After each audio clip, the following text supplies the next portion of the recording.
বিশেষ করে আমি দাদাকে ধন্যবাদ দিই। জ্ঞান গর্বমূলক কথা বলা, দাদার কথা কিন্তু শুনতেছে না, যে সুন্দর কথা বলছে, এরপর আর কোনো কথা বলা থাকে না। আসলে আমরা এটাই চাই যে অবশ্যই যারা ইউনিয়নের সুশীল সমাজের লোক আছেন, গণ্যমান্য ব্যক্তিবর্গ আছেন, আমাদের যারা মুরব্বী আছে, তারা আমাদের এইসব প্রোগ্রামে আসবেন। বাজেট মিটিং সহ যেসব মিটিং আমরা অনেকে জড়িত আছেন আমাদের ইউনিয়নের, সকলকে আমি আসলে ধন্যবাদ দিই, কারণ এইভাবে আসার জন্য। আমাদের এই বক্তার স্কুলের ইনকাম হলো না, আয় করতে পারলো না, ট্যাক্স উঠাইতে পারলো না, তাহলে খরচ হবে কীভাবে? খরচ 20-25 অর্থ বছরের বাজেট ঘোষণা করা হবে। আপনারা জানেন যে বাজেটটা মূলত হচ্ছে আমাদের এক বছরের সম্ভাব্য আয় ব্যয়ের হিসাব নিকাশ।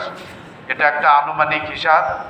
আমরা এক বছরে যে পরিমাণ আয় করব, ঠিক সেই পরিমাণ ব্যয় করার একটা পরিকল্পনাই হচ্ছে এই আমাদের এক বছরের। দাঁড়িয়ে থাকে শহরের ঢুকলেই গ্রামের অপরাধের টাকা দিতে পারে, এটা চাঁদাবাজি ছাড়া অন্য কিছু না। আমাদের পাশে চিঠি দিয়েছেন, ফোন করেছেন, আমি শুধু তাকে ফোন করেছি। বাজেট হচ্ছে এটা তো বাৎসরিক বাজেট।